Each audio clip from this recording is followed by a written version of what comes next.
Well, hello there. Welcome back to the Get Unstuck podcast, episode number 304. Today we're going to talk about why calming your body comes before changing your life. As a life and health coach for so many years, it just, it's not just about the weight loss. It's not just about nutrition. Although that's what most women come to me first with is I need to lose 10 pounds by my daughter's wedding, or I'm going on a cruise, I'm going on vacation. But we're going to talk about the inside because the inside actually really does matter. If you're listening to this and you're ready to stop negotiating with yourself, the walk is where you start. It's a 6-week, quiet, minimal walking structure built for the women who don't want attention, they want results. It's $37. You download it, you follow it, you become her. Structure is self-respect. Claim yours inside the Glitter You shop. glitteru.com/the shop. This is the Get Unstuck podcast for women who move differently. Structure is self-respect. Hosted by Heather Newman.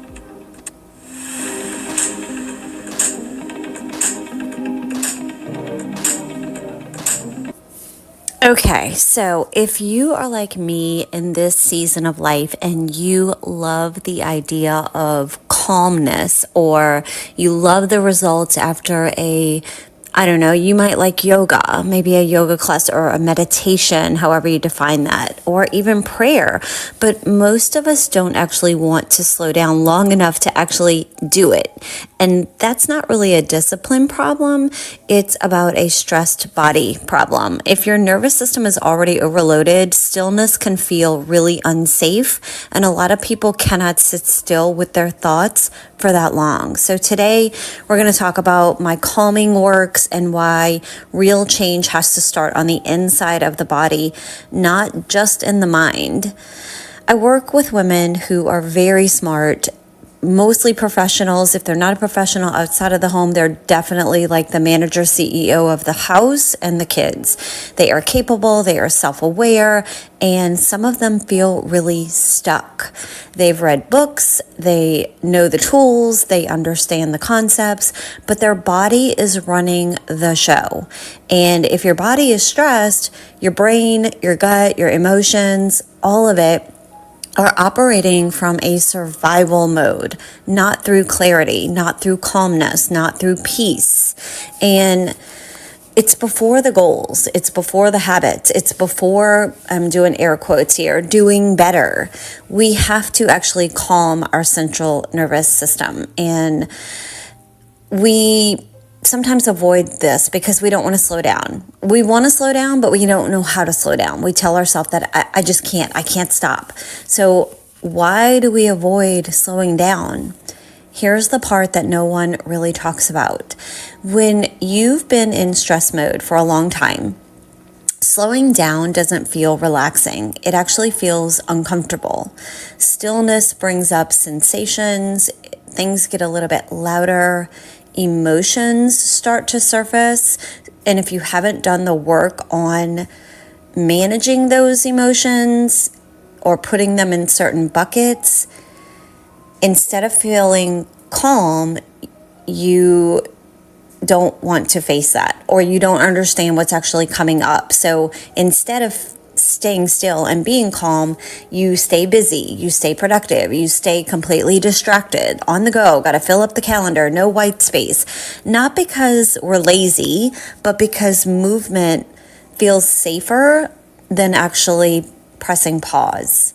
So why does calming actually work? Calming and grounding aren't, I was going to say they're not really woo-woo stuff, but they could be called woo-woo. I'm okay with that. Spiritual fluff, I don't know. They're psychological. They're physiological. When the body senses safety, the brain can think clearly. The gut can digest properly because there is a gut to brain connection. The nervous system can actually regulate, and decision making improves. So I can tell right away when a client or a friend is highly stressed and they don't slow down because decision making for them is very challenging. You don't access your best self through forcing. You access it through safety. The body wants to feel safe. That's why mindset work alone doesn't stick if the body is still physically overwhelmed. So the inside first is an approach that I've been trying to translate into my own words and my own teachings for quite some time, but I just didn't have the capacity, nor did my girls. They weren't quite ready for it. So this is where people kind of get it backwards. When we try to change our behavior, our habits, our routines, our discipline without checking the internal state first, we're not going to be able to make change happen that will stick long term.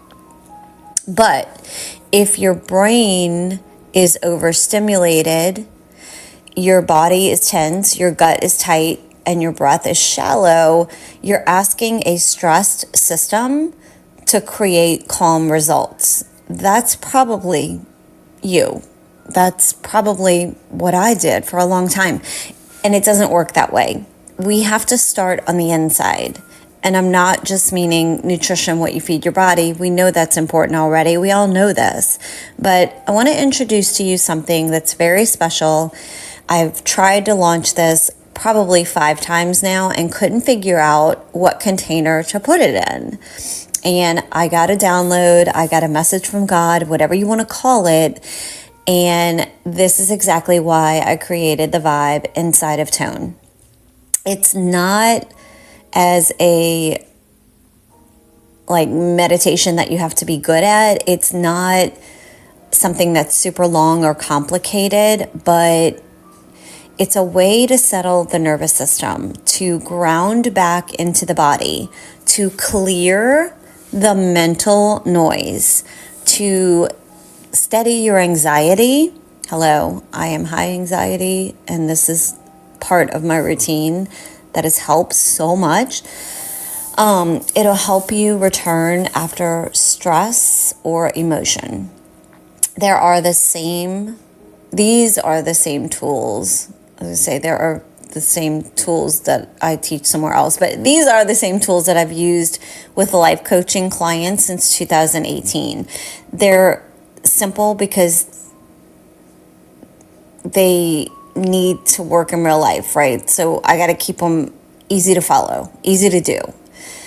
So how this shows up in movement is if you've ever been in, let's say, one of my bar classes or live fitness classes through the years and felt like something shifted after we did our movement, we typically do something that's similar to what the vibe has to offer. And that's not accidental. When the body is regulated, movement lands differently. Life lands differently. Your body and your capacity to be able to rebound or hold things that you want to hold on to and reflect things that you don't want to hold on to. Strength builds very differently. I know some of this may sound, again, woo-woo and a little bit deep, but it is the psychology of it and the physical signs of this. Consistency becomes easier.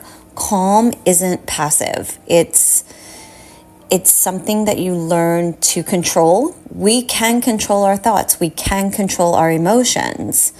So I'm kind of reframing meditation. This isn't about sitting still for 20 minutes. It's about a few minutes of settling, awareness of sensation. You can even listen to the vibe while you're on your walk, just like you do with this Get Unstuck podcast. It's reconnecting to your breath. I love breath work. Letting the body know that it's safe. That's enough to change the trajectory of your entire day. So if you feel stuck, overwhelmed, or like you're doing all the right things and still not landing where you want, I want you to start inside. Not harder, not faster, calmer. Your body isn't the problem. It's the starting point. And when you meet it there, everything else gets easier. So I hope to see you inside of the Vibe. You can find it at toneand10.com. I just put a new blog post up on glitteru.com if you want to hear more about it. Check into it. What I'm going to do for episode 305, the next episode, I'm actually going to share with you a free episode of the Vibe. It's going to be the first one in the Foundations series, and it's called Settle. So I'm going to give you a taste of that. Actually, yeah, it'll be in episode 305. I'm just going to call it Settle. And if you listen to this episode, you'll know exactly what you're getting in the Settle. And yeah, let me know what you think. Come back and let me know. Bye.